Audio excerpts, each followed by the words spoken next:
Welcome back, everybody, to the Fretboard Journal podcast. I'm your host, Jason Verlinde.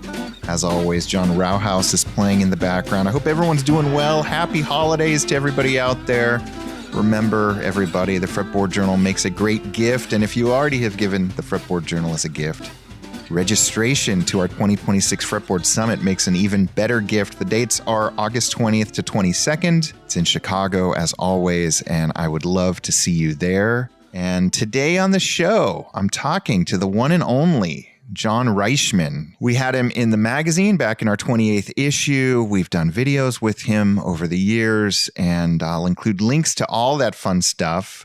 And when I heard he was driving through Seattle on his way back home to British Columbia, I thought we got to get him here at the office. He's got a brand new record. It is out now called The Salish Sea with his band, the Jaybirds. And John is just an incredible musician, and he happens to own one of the great Gibson F-5 mandolins, and we talk all about that. We did a little video with him and his Loar mandolin that you can find on our Instagram.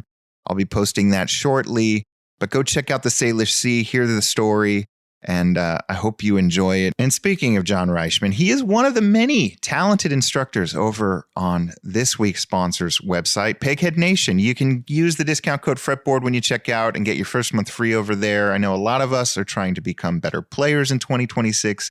John teaches old-time mandolin and I think melodic mandolin tunes over there. Just a treasure trove of great resources on Peghead Nation's site. Tons of tons of videos. You can be a better player. I love it. They also have banjo and guitar instruction, of course, as well. And speaking of that triumvirate of instrumentation, our friends at Stringjoy Strings now make mandolin, acoustic and electric guitar strings, and banjo strings. So go check them out. You can use the discount code Fretboard and get 10% off your first order. I know a lot of you out there obsess over your flat picks and go buy $50 flat picks and everything. Strings are cheaper, and you might unlock something new out of your guitar that you didn't know existed. So go check out stringjoy.com. What else can I share with you all? We are busy packing orders as quickly as possible. Keep those coming. It goes a long way towards helping us out. I am in the middle of the flood zone in Washington State that you've maybe seen on the news. I am safe and sound. Our house is safe and sound. But I'm in the thick of that, so I might be a little hard to get a hold of for the next week or so. But rest assured, I am safe and doing fine. And we'll keep the podcast coming and everything else that we're doing. The internet is fine here. Those are my big announcements. Again, our guest today is John Reischman, one of my favorite people in the fretted instrument world. I hope you enjoy our conversation. Here it is. All right, John, welcome. Thank you. Happy to be here. You have a new record out. Yes. And the record the title of the record at least refers to something that those of us in the Pacific Northwest, at least those of us in British Columbia and Washington, know intimately, but probably the rest of the world is like, what is the Salish Sea? The Salish Sea, I think it used to be known as the Georgia Strait or Strait of Georgia. Yeah. And it's the body of water between the mainland and Vancouver Island. And that's where all the Canadian Gulf Islands are located. And you famously relocated from the Bay Area post Tony Rice to Vancouver. Yes. What was that about? Was that just to get out of the States? Because this was like 90s, right? Yeah. I wasn't dodging the draft. That would have been much earlier. But I moved there because I met a wonderful woman named Gwendolyn, and we hit it off, and we're tired of having big phone bills, and I moved there to be with her and her two daughters, who were little kids at the time, and now the daughters have little kids, or at least one of them does. It's cool. So I moved there in around '92, and it's been great being there ever since. You know, I don't really see moving back, although I love coming back to the States to tour and visiting California several times a year, where I grew up. Do you feel like moving to Vancouver changed your perception of music and how you played? I don't know exactly. I mean, it was interesting because I was immersed in the Bay Area bluegrass scene and acoustic music scene. And then moving to Vancouver, it was like I had kind of a breather, but I had toured up there enough that local musicians knew who I I was, and they started reaching out. I guess they heard through the grapevine that I had moved, and I got some recording sessions. And first couple of years, it was just, a little hit and miss, teaching a lot. I'd often play gigs in the Bay Area, fly to Seattle, teach mandolin lessons in Seattle, and then get on the bus and drive to Vancouver on the bus, and then do that every few months. But then eventually I put out this recording called Up in the Woods, and that led to forming a band to play some of that music, and that band became the Jaybirds. And now 26 years we're still playing together. And you guys, if memory serves, are scattered everywhere. Well, let's see. Nick Hornbuckle, our banjo player, lives on Vancouver Island in Nanaimo, and Tricia Gagnon, who plays bass and sings, lives in Chilliwack. Greg Spatz lives in Spokane, and those are all original members. Yeah. So the only new member is Patrick Sauber, who lives in Southern California. Okay. Yeah. And you guys practice how, or you don't? Yeah, we mostly don't. No, we'll show up wherever the tour starts, and we'll run as much of the set as we can, and then we'll just start playing. And then if we have a day off, we'll take that to work up new material, or sometimes we'll have a designated retreat for a couple days and work up stuff. Cool. And the record, I think, is pretty egalitarian in that most everybody wrote a song. Yep. So when you come together to record, where did you record this? We recorded it in Vancouver at a studio called Afterlife, which used to be a well-known studio in Vancouver named Mushroom. And I think the Rolling Stones, not the Rolling Stones, Led Zeppelin, they overdubbed a harmonica part while they were there. Okay. And I know some various other, world famous people have recorded there. But it's a great studio, old school studio with big high ceiling and acoustic tiles, and a great engineer named John Ram, who I met through recording with Ferris and Jason Romero, because they use John on everything. And he's a great engineer, really quick, and he's got a great mic selection. So what we would do is at the end of any tours in the Northwest or in BC, we'd tag a day on and go in the studio. So we did that over a year. So it took us just about a year to record all the tracks. Very cool. And did it all live, pretty much all live. I think Greg Spatz, our fiddle player, might have overdubbed on some of the tunes because he couldn't stick around or whatever, but... And was Salish Sea just an album title, or was it kind of a overriding theme of the tunes? Well, it was, the title refers to a tune I wrote that is part of a commission I was asked to do by Freshgrass, the festival, and I know in Western Massachusetts, and they commission musicians to write maybe a singer-songwriter they'd asked to do a song cycle, and they've asked a few instrumentalists to write what they call a bluegrass concerto. And they asked me to do that in 2024. And so the Salish Sea is the first movement of that concerto.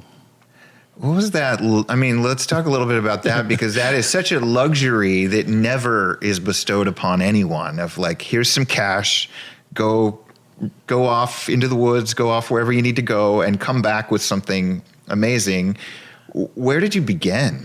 How'd you know what to do? Well, as soon as they asked me, I had, they call it a concerto, but it really sounds a lot more, what's the word?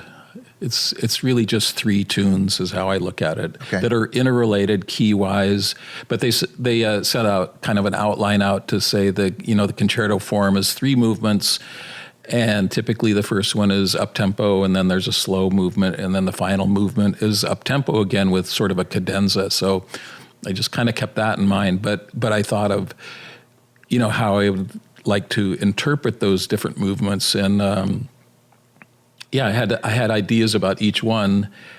I knew the second one, I just thought of it be kind of like a bluegrass waltz, kind of like Lonesome Moonlight Waltz. Okay.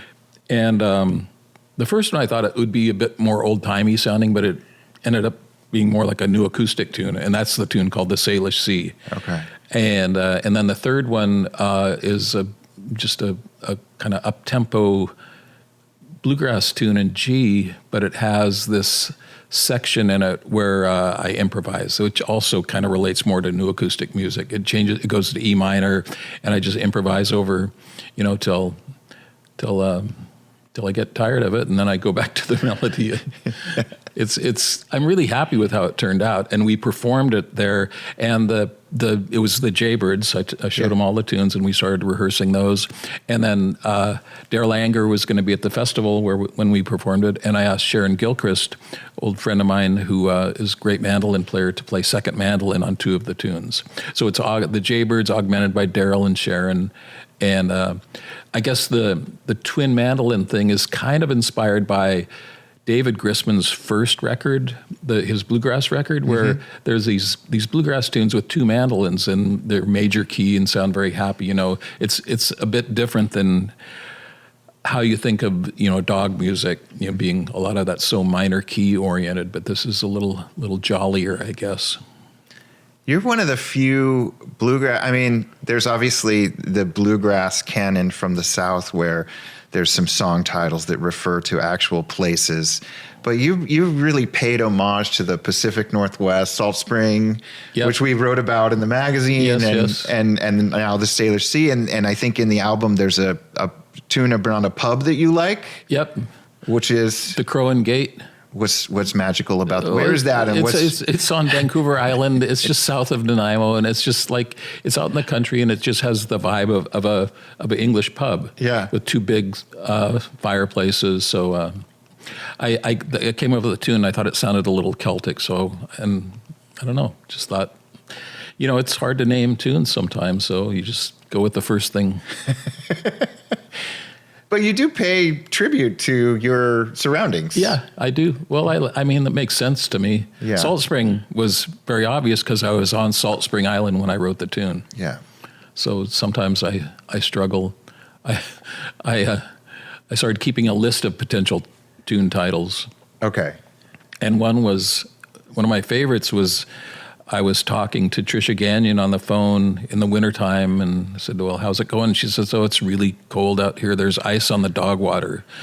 I thought, ice on the dog water. That's a great song. That's a title waiting for a tune. Not out yet? No, it's on a previous record. Is it? Yeah, okay. Yeah. Okay, cool.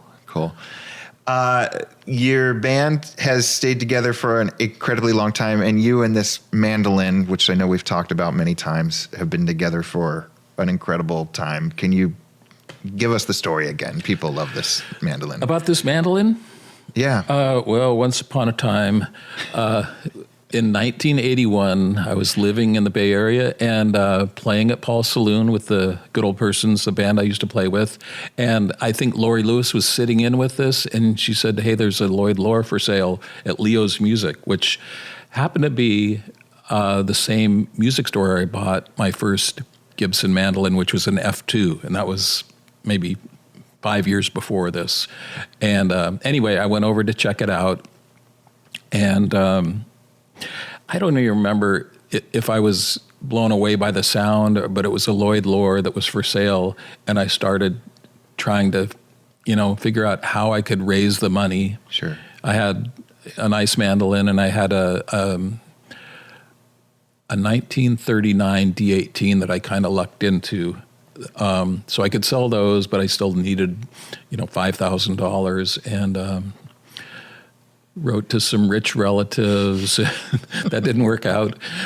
And eventually a friend of my older sister, she had some money, and she said, well, I can loan you the money as long as I get the same interest rate, which I just said, yes, I'll do it, and was able to get it. And around the same time, David Grisman had heard, and he'd gone by to see it. And he had owned a Lloyd Loar in the 60s that he had just reacquired somehow. Okay. And he had some work done on it, so he went to pick up that mandolin from Griffin Musical Instruments in the South Bay and stopped by Leo's on the way home, and he had that mandolin.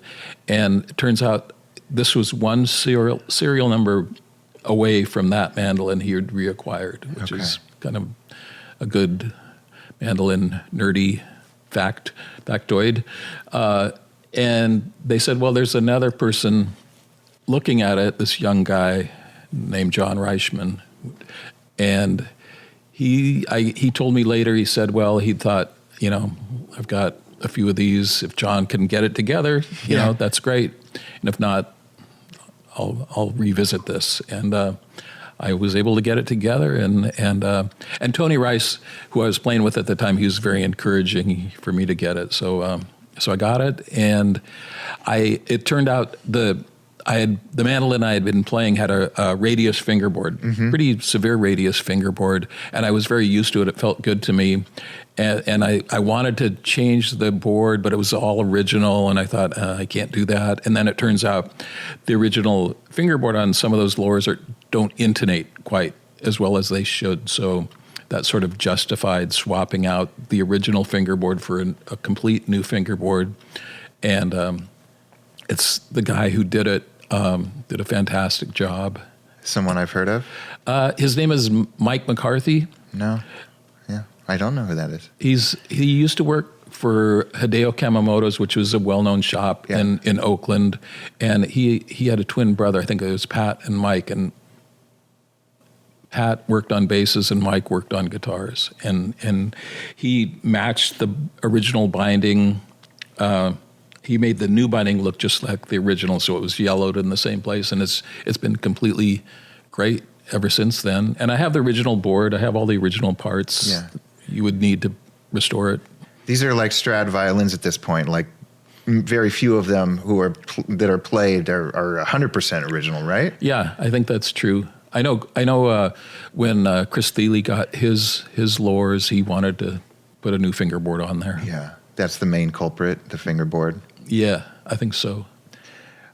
I am out of the. I'm out of the buyer. I'm not a buyer for a Loar mandolin. I know that famously these were going, or even the non-John Reischman, Chris Thiele played Loars were selling for upwards, in the $200,000 range. People used to say you could buy a house. I don't know if you can still buy a house for $200,000. When more you want to buy the house. When you bought this, was it house priced or at the time? It was new car priced. New car. Okay. Yeah. Okay. That's the inflation. $8,000 is what I paid in 1981. Okay. Yeah. And that would have bought you a nice car, I imagine. Yeah. So I always say, well, I'm glad I bought this instead of a Honda Civic in 1981. Yeah, exactly. It's appreciated a little further. Yeah. Back then, we're talking obviously pre-internet. Stan J had his catalog. There were probably some other ways to find out about these, but how rare was it to find one, a driving distance away? Was that like a super rare thing? It seemed like that. Yeah. It seemed like destiny. I wasn't really looking for a Lloyd Loar, but there was one there to, opportunity knocked, and I answered. You mentioned Tony Rice encouraging you to grab this. Did it transform your playing? I think so. I think it did. The mandolin I had before was built by a friend of mine named Stan Miller, and it was a rosewood mandolin. It was great instrument, but once I got this, there was like no end to the tone you could pull out of it. All these different. What's the word? Maybe we'll edit this part since I'm drawing a blank. Yeah, just the tone, wouldn't quit. And it had a nice bottom end, but the highs are very clear. And I think putting the new fingerboard on contributes to the unique quality of tone this particular Loar has. Like the typical Loar tone is more of a mid-rangey, bluegrassy kind of appropriate tone, but I think this is a little maybe sweeter sounding, a little rounder sounding, but it might be, how I approach it too tonally. The tone I'm going for is a little, I try to not get too much pick noise. Yeah. Do you think people do this to Loars because Loars are worth so much. Do you think changing the fingerboard of an F2 or a cheaper mandolin from the era would also transform the tone of those? Yeah, well, it's this board is thicker than the original, so that's part of it. Okay. And so possibly I'm not really sure. And I that's just a theory. I'm not sure if that is exactly what's going on, but it does sound different than a lot of other Lloyd Loars I've played. Yeah, I was going to say, this one is considered one of the, people talk about this one. You've probably been handed every Lloyd Loar, every bluegrass festival. Does this still rank at the top for you personally? I think so, yeah. Yeah. I was fortunate enough to play the only A5, the Griffith A5 that Tut Taylor used to own recently, and that's an amazing instrument because it's a A shape, but it has all the vibe of a Loar, so it's kind of freaky right off the bat, and that sounds really good. I mean, as good as any mandolin I've ever heard, really. Wow. Yeah. So there was some magic. He had some magic even in the A style. Yeah. And there's others I've played that I like quite a bit, like David Grisman's Crusher is a great instrument. Yeah. But I'm just used to this, and I know how it works and what I can do with it. So. Yeah. And besides the Jaybirds, you were talking to me before we started recording. You're playing with Tony Furtado. We could talk about all the projects you have. You got Peghead Nation. You've got a whole bunch of stuff. Yeah. Well, I tour with Tony every once in a while. He'll reach out and say, "Can you do this tour?" And I'll either say yes or no. And I've known Tony since living in California in the '80s. So and we used to tour back then. And then he kind of reinvented himself as a singer and slide guitar player. And he's great at it. He's a great songwriter. He's got a great voice. His slide playing is great, and he still plays banjo great. So I just kind of do what I can to add to his thing. And he and the guy who plays fiddle with him, Luke Price, who's fantastic. I think 4 or 5 time national fiddle champ and a beautiful singer. So it's really a fun thing to do, and I don't have to keep track of the hotel rooms or the flights or anything. I just show up and play the mandolin, so it's great. Yeah, I mean, when you play with a singer-songwriter or a singer, is it a little more relaxing than when you're like, I got to be on, this is my bluegrass set? Oh, yeah. Well, yeah, yes and no. I mean, with Tony's pretty open to just whatever happens. He's not like, you better learn all this stuff. But I want to sound good, so I make sure my hands are in shape, that kind of thing. Sure. And for the bluegrass band, the Jaybirds, we just played together for so long, and everything's pretty dialed in, so it's pretty comfortable. Yeah. You guys are playing? The light just cut out. You guys are playing. You're touring now with the album out. Yes. It's supposed to be out in early December, which is now. So yes. Yeah. You should know when your album's coming out. It's supposed to arrive tomorrow, actually. Oh, is it all about waiting for the physical thing? No, it's just it took a while to record it and then to mix it and make sure everyone's happy with the mix and. But yeah, it's set to arrive on December 2nd, and we go on tour on December 3rd. So hopefully we'll have them. Hopefully, yes, for sure. And then Peghead Nation, you're still Peghead's great. It's really taken up all the time I would typically teach privately. I just go and film the lessons, and it's been really good. And the first course was called Melodic Mandolin, which was the title they came up, and I just basically taught tunes that I know or some tunes I've written, tunes I like, in a variety of styles, from old time to bluegrass to swing to new acoustic and a few Latin tunes. And then Scott asked if I would be up for teaching an old time mandolin course, so I've been doing that the last little bit, and there's plans for, I don't know if this is letting the cat out of the bag, but you can always edit this out. There's I said, how about if I teach a mandola course? Oh, cool. Because I've used the mandola on recordings, and so stay tuned for that. Yeah. Well, you've got I'm assuming you don't have a Loar-signed mandola. What do you play for your mandola? I have a Lawrence Smart Okay. Mandola, which I've had since '97, I think, and it's great. I love it. That's awesome. Yeah. Yeah. Did you have a 100th birthday party for this thing? I did. I played a gig, and an old friend, Tammy Fassart, brought a cake with somehow she got the photo to, I don't know how they did it, but there was a picture of the mandolin on the cake. Oh, yeah, you can get any kind of photo on a cake now. Yeah, I don't know what the edible ink is. Yeah, but I don't know about this stuff. But yeah, it was really nice. That's really cool. Yeah. That's really cool. It was very exciting.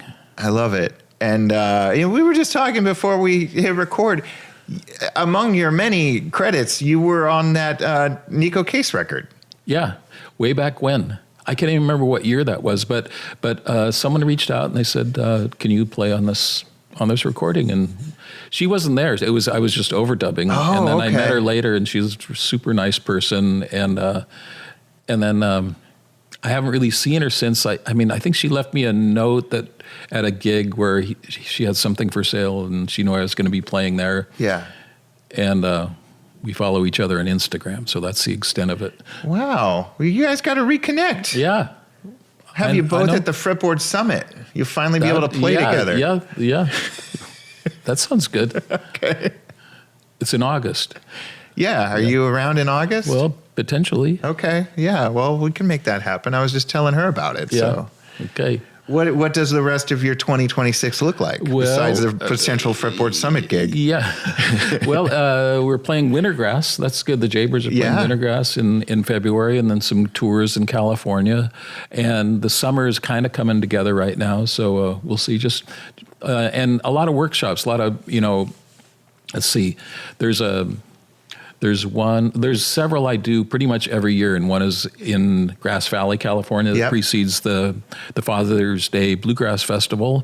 And then the week typically before that, I teach at the Montana Fiddle Camp, which is really a fun one. It's in Monarch, Montana, which is near Great Falls. Okay. It's mostly fiddles, but I love fiddles, so it's all right with me. And then I've been teaching at the Swannanoa Gathering every year. Yeah. And then there's others. And Nimble Fingers in British Columbia has been canceled a few years because of fires or COVID or one thing or another. But I look to be back there again, too. That is the festival started by, he's been on the podcast more than a few times, Craig Korth. Yeah. Well, Craig and Julie bought it from the guy who started the camp, but they rebranded it to Nimble Fingers, and then it's been sold to some other folks now, but it's continuing on in Sorrento, BC. Is bluegrass the great equalizer, or is Canadian bluegrass a little different than American bluegrass? I think it seems the same to me. Yeah. Yeah. Doesn't know the border. No, I play with Canadian bluegrass musicians, and it seems like the same thing to me. Yeah. I don't really detect a big difference. In your hometown of Vancouver, which is more than a town, it's a rather large city. Yeah. Are there places where bluegrass musicians can jam and clubs? Yeah. That was the first time I went to Vancouver. Was a concert with the Good Old Persons put on by the Pacific Bluegrass and Heritage Society, and that's now become the Pacific Bluegrass and Old Time Society, and they've been going on since 1980 or 81. Okay. Because I think Gary Crystal, who was running the Vancouver Folk Festival, was offered a Bill Monroe concert. And he said he knew some bluegrassers and says, "Why don't you guys do this?" And that's how it started with the Bill Monroe concert. So it's a good way to kick it off. Yeah, it's pretty great. So yeah, there's this local bar called the Heatley, which has a great scene on Tuesday nights.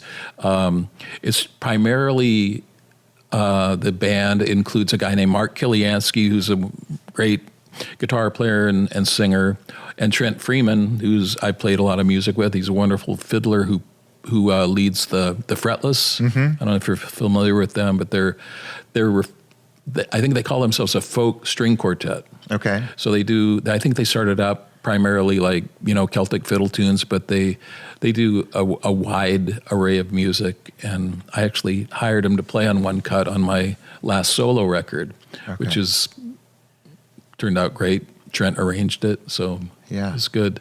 So yeah, there's a good scene there. And I mean, I'm American. I grew up in Northern California, so my take on traditional bluegrass is probably a little different than someone who came from Tennessee. So totally. Yeah. Given that the mandolin universe is, this instrument you're holding in front of me is like the pinnacle and sort of the widely regarded like Loar-signed F-5 guitar. You can get into debates about whether a Gibson's better than Martin or whatever. Right. Does every aspiring and established mandolin luthier hand you their instrument and ask you for feedback? It happens a lot, and it's great. I mean, I love checking out all the mandolins, whether they're Loars or anything. Do people get close? Well, I just played Eli West's Gilchrist F-5. That's pretty new, and it's a great instrument. Yeah. I'd say maybe I should just get one of these and retire. But I can't do that.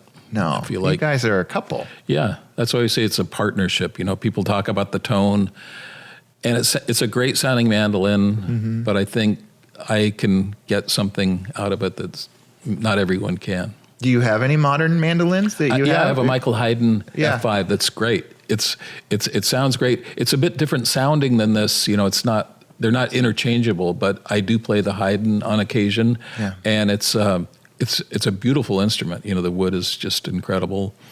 And the Lawrence Smart mandola. And I have a nice octave mandolin. It's a flat top made by Jason Bowerman. And it looks like a little Martin OM guitar. Oh. Yeah. That's cool. Yeah. Do you play tenor guitar too? No. Okay. If I got to get one, then you'd be in. I would, yeah. Where, for those of us who will never be able to own or even maybe play one of these, like, what is the difference between a, extremely well-built modern mandolin and this 100-year-old Loar-signed Gibson that you have? Well, I guess it depends on the maker. Yeah. There's a few, let's see. I mean, tonally, because from 10 feet away, all these mandolins look alike. Yeah. I just think, it's like, same with a guitar. A guitar that's been played for 50 years sounds different than a modern guitar. But I think you're asking me a hard question. I'm not quite sure. I'm putting you on the spot. Yeah.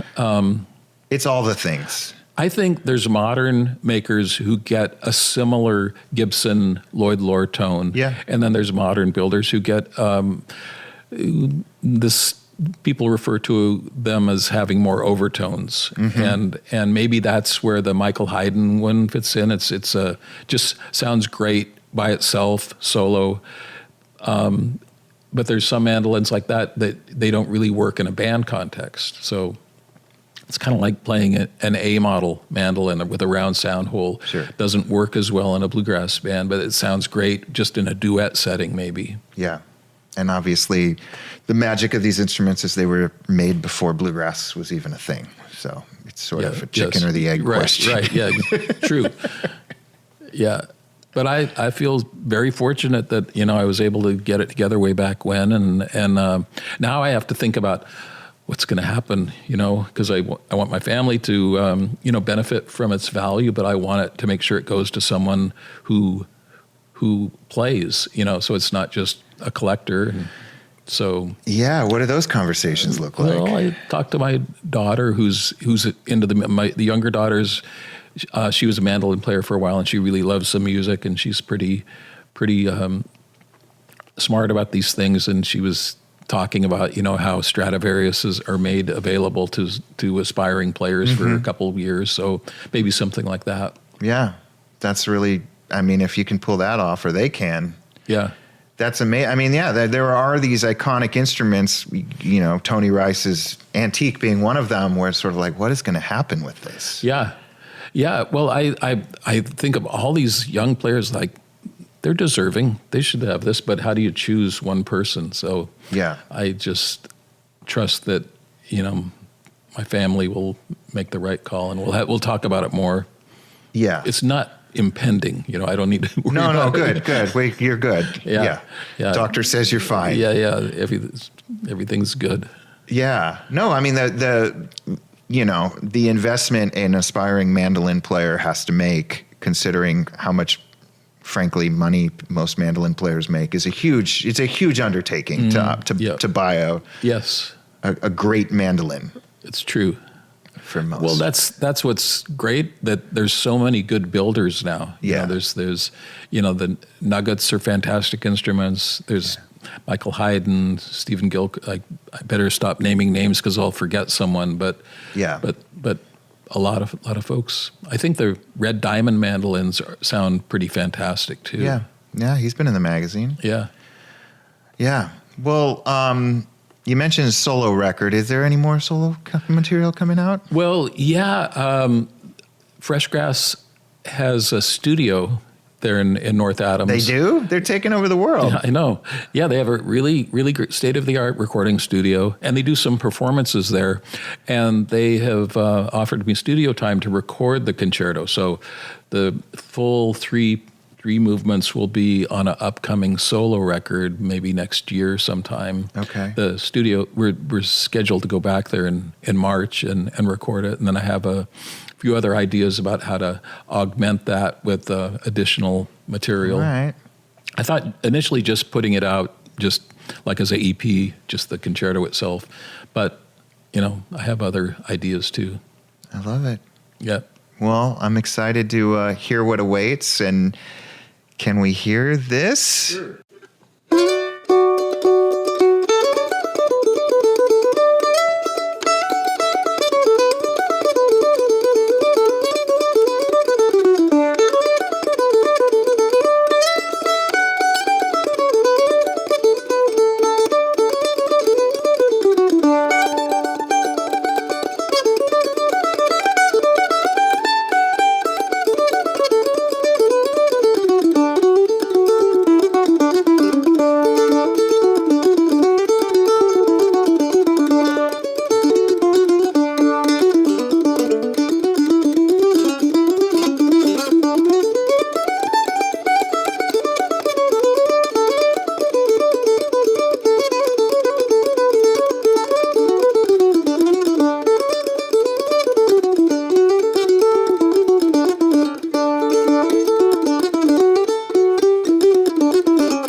That was great. Yeah. Thank you, John. Yeah, thank you. It was a pleasure being here. And maybe it won't be 10 years before we come back. No, open invite. You're only 2.5, 3 hours, depending on the border and an Nexus card. Yeah. Yeah. All right. Thanks, Jason. All right, that was my conversation with John Reischman. Again, the album is called The Salish Sea. It's on all the streaming platforms right now. Go check it out. And thanks as always for tuning in. We have a new Truth About Vintage Amps episode dropping this week and a lot of other surprises. So just stay tuned. Go to fretboardjournal.com once in a while, see what we're up to, and don't forget to follow us on Instagram and all the usual places. Till next time.